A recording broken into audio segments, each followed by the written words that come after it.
គិតបងប្រាថ្នា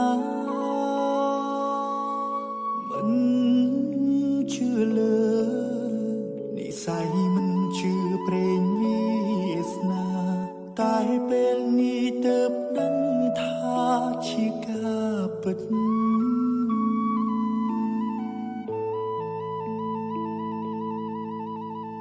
ឆាំជីវិតមានន័យព្រោះតែស្រី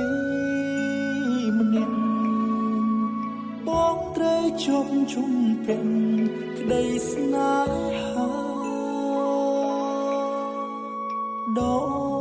កចិត្តមិនរួចព្រោះតែដួងកែវនេត្រា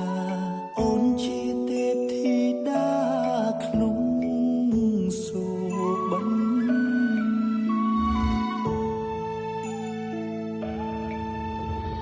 សំរទេពអប្សរមិនល្អដូចអូនឡើយស្នាមញញឹមត្រានត្រើយឲ្យរៀមលំសារភាពថាសុំចាញ់ស្នេហ៍តូចតាន់រៀមបនស្រន់ឲ្យឆាប់បានជួបមុខម្ដងទៀត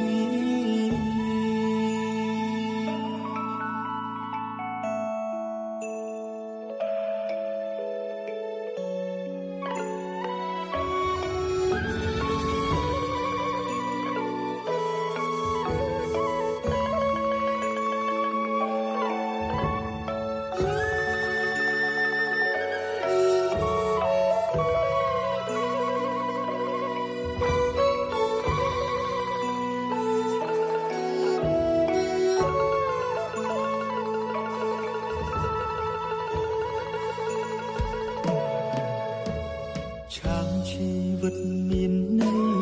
ព្រោះតែស្រីម្នាក់បងត្រូវជប់ជុំពេញក្តីស្នេហាដកចិត្តមិនរួចព្រោះតែដួងកែវនេត្រា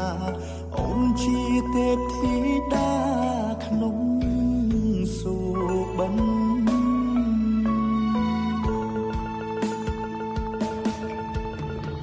សំរទេពអប្សរមិនល្អដូចអូនឡើយស្នាមញញឹមត្រានត្រើយឲ្យរៀមលំសារភាពថាសុំចាញ់ស្នេហ៍តូចតាន់